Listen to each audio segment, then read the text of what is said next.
मेरे प्यारे सभी साथियों के लिए नमस्कार, गुड मॉर्निंग, सुप्रभातम, जय भीम, राधे राधे। आज फिर आपका भाई आपके लिए एक बहुत ही प्यारी सी कहानी लेकर आया है।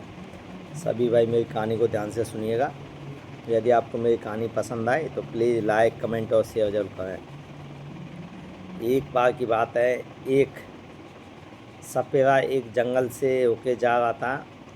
जैसे ही वो जंगल के बीच में पहुंचा, अचानक से उस सपेरे की नज़र एक जाते हुए काले सांप पर पड़ी और उसने भाग के उस सांप को पकड़ लिया और उसको अपने कैद में कर लिया। और उसको पकड़ने के बाद में उसको अपनी टोकरी में रख लिया। और सांप बहुत ज़ोर ज़ोर से रोने लगा और सपेरे से विनती करने लगा कि आप मुझे पकड़ के मत ले जाइए, क्योंकि मेरे घर पर मेरी बीवी है और मेरे छोटे छोटे बच्चे हैं। उनके लिए मैं ही अकेला सहारा हूँ। यदि आप मुझे पकड़ के ले जाओगे तो मेरे उन बच्चों का क्या होगा, मेरी बीवी का क्या होगा। प्लीज़ आप मुझे छोड़ दीजिए, क्योंकि मैं अपने बीवी बच्चों का सहारा हूँ और मेरे बच्चे अभी बहुत छोटे हैं। बहुत ज़्यादा सांप रोता है, लेकिन उस सपेरे को दया नहीं आती है और उसको अपनी एक बॉक्स, टोकरी टाइप का एक बॉक्स था, उसमें उसको रख के चल देता है। चलते चलते सपेरे को, गर्मी का मौसम था, अचानक से प्यास लगने लगती है और सपेरा सोचने लगता है कि मुझे पानी पीना चाहिए। अचानक से उस सपेरे की नज़र एक नदी पे पड़ती है।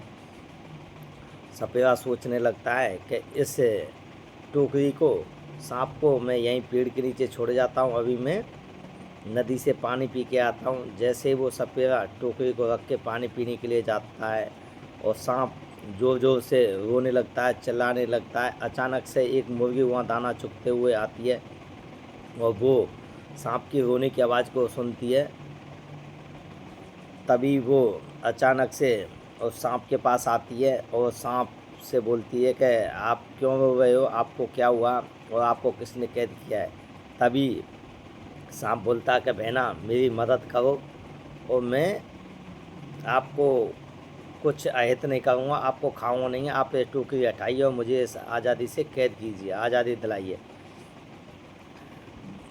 मुर्गी अपनी चोंच से उसे टोकरी का ढक्कन खोल देती है और ये भयंकर बहुत बड़ा नाग उसमें से निकलता है। और मुर्गी जैसे उस नाग को देखती है डर जाती है, लेकिन सांप बोलता है कि बहना मैं आपको खाऊंगा नहीं, मैं आपका कुछ भी बुरा नहीं करूंगा। देखिए आपने मेरे प्राणों की रक्षा की है, इसलिए मैं आपके लिए कुछ कर नहीं सकता, लेकिन जब कभी आप मुझे याद करोगी, आपकी मदद करने के लिए मैं ज़रूर आऊँगा। ऐसा करके और धन्यवाद दे के सांप अपने बच्चों के पास चला जाता है और हंसी खुशी रहने लगता है। तब वो मुर्गी दाना लेके अपने बच्चों के पास आ जाती है, क्योंकि उसके भी 3 छोटे छोटे चूजे थे। तभी उसके पास में एक काना मुर्गा रहता था, वो उस मुर्गी को बहुत ज़्यादा तंग करता था। अचानक से काना मुर्गा आता है और उस मुर्गी को बोलता है कि मुर्गी मुझसे शादी कर लो, मैं तुझसे बहुत प्यार करता हूँ, मैं तेरे बिन रह नहीं पाऊँगा। और मुर्गी बोलती है कि फिर तू आ गया मुझे तंग करने के लिए, तू यहाँ से भाग जा, मैं तुझे छोड़ूंगी नहीं। लेकिन मुर्गा बोलता है तूने मुझे काना बोला है और मैं तुझे छोड़ूंगा नहीं, तूने मेरा जो मुझे भला बुरा कहा है ना, उसका मैं एक दिन ज़रूर बदला लूँगा। ऐसा बोलने के बाद वो निकल जाता है। और एक दिन की बात है कि काना मुर्गा अपने घर के बाहर दाना चुगने के लिए निकला था। अचानक से एक सांप आ गया और सांप काना मुर्गा को देखकर बहुत खुश हुआ और बोला कि आज मेरा शिकार का जुगाड़ हो गया, घर पर मेरे बीवी बच्चे भी भूखे हैं, आज मैं तुझे नहीं छोड़ूंगा। और काना मुर्गा को पकड़ लेता है। काना मुर्गा जोर जोर से रोने लगता है, गिड़गिड़ाने लगता है और बोलता है कि मुझे बुड्ढे मुर्गे को खा के आपको क्या मिलेगा, मुझ में टेस्ट भी नहीं है। ऐसा करो, मैं आपके लिए छोटे छोटे चूजे देता हूँ, वो 3 हैं, उनमें आपका शिकार भी ज़्यादा निकलेगा और वो बहुत टेस्टी भी हैं, क्योंकि अभी उनकी उम्र कम है। तो मुर्गा सांप से विनती करता आप मुझे छोड़ दीजिए, मैं आपके लिए छोटे चूजे ला के देता हूँ। सांप उसकी बातों को मान लेता है कि ऐसा बात है तो आप लेके आइए। तो सांप सांप बोलता है यदि तूने थोड़ी भी चालाकी की और यहाँ से भागने की कोशिश की तो मैं तुझे छोड़ूंगा नहीं। तब मुर्गा बोलता है हे सांप राजा, मैं भला कैसे चतुराई करता हूँ, मैं अभी जाता हूँ और उन 3 चूज़ों को लेके आता हूँ। सांप उस मुर्गे को, काने मुर्गे को छोड़ देता है और काना मुर्गा जैसे ही चूज़ों के पास पहुँचता है और चूजे के बच्चे उसको देखते हैं तो उसको गाली देने लगते हैं, क्योंकि उस टाइम पर मुर्गी बच्चों के लिए दाना लेने के लिए बाहर गई हुई थी। अब वो काना को देख के बच्चे भड़क जाते हैं और बोलते हैं कि तू फिर हम यहाँ क्यों आया, भाग जा यहाँ से, हमारे घर से भाग जा, क्योंकि हमारी माँ तुझे बिल्कुल पसंद नहीं करती और तू भी फिर हमको भी तंग करने आ गया। लेकिन काना मुर्गा बोलता, बच्चों मैं अब पहला जैसा नहीं रहा हूँ, अब मैं बदल गया हूँ, अब मैं बहुत ज़्यादा सुधर गया हूँ, अब मैंने पहले जैसी गंदी आदतें छोड़ दी है। और ऐसा करो, मैं बहुत सारा खाना देख के आया हूँ, क्योंकि तुम कब तक अपनी माँ को परेशान करते रहोगे, अब तुम बड़े हो गए हो, अब खाना खाना सीखिए। बच्चे उस काने मुर्गा की बातों में आ जाते हैं, उसकी बातों में आके वो खाना खाने के लिए उसके साथ चल देते हैं। जैसे ही वो बाहर आते हैं तब वो काना मुर्गा सांप से बोलता है कि ये सांप राजा, मैंने आपको जो वचन दिया था उसका मैंने पालन कर दिया है, आपके लिए मैं 3 चूजे लेकर आ गया हूँ, आप उनको खा जाइए और अपना शिकार कीजिए, मैं यहाँ से जाता हूँ।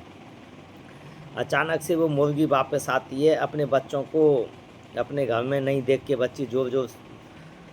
मुर्गी जोर जोर से रोना चालू कर देती है। अचानक से उसके पड़ोसी इकट्ठे हो जाते हैं और पड़ोसी उस मुर्गी से बोलते हैं कि तेरे बच्चों को काना मुर्गा लेके गया है।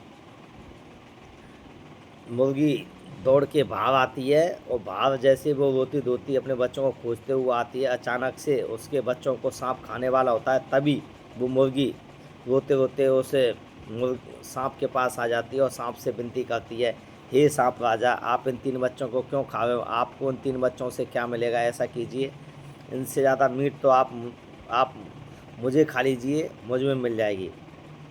सांप जैसे ही उस मुर्गी को देखता है और सांप पहचान लेता है और बोलता है कि हे मुर्गी, आप तो बहुत दयालु हो, आप ही ने तो मेरे प्राणों की उस दिन रक्षा की थी, आपके कारण ही मैं आज अपने परिवार और बच्चों के साथ हूँ। यदि आपके ये छोटे बच्चे हैं तो मैं आपके बच्चों को नहीं खाऊंगा, आपको भी नहीं खाऊंगा, लेकिन जो आपके साथ जिसने गलत किया है ना, मैं उसको छोड़ूंगा नहीं। सांप उस काने मुर्गे को पकड़ लेता है। काना मुर्गा बहुत ज़ोर ज़ोर से हाथ पैर जोड़ता है और बोलता है कि हे सांप राजा, मुझसे बहुत गलती हो गई, लेकिन सांप उसको नहीं छोड़ता है, उसको खा जाता है। तो भाई इस छोटी सी कहानी से ये शीर्षक मिलता है कि आप यदि किसी के साथ गलत करते हो ना, भगवान आपका सबसे ज़्यादा बुरा करता है। इसलिए किसी के साथ भी गलत मत करो, सभी के साथ मिलजुल कर रहो, सभी के साथ हंसी से रहो। आपको यह कहानी प्लीज़ पसंद आए तो लाइक कमेंट शेयर जरूर करें। थैंक यू, धन्यवाद।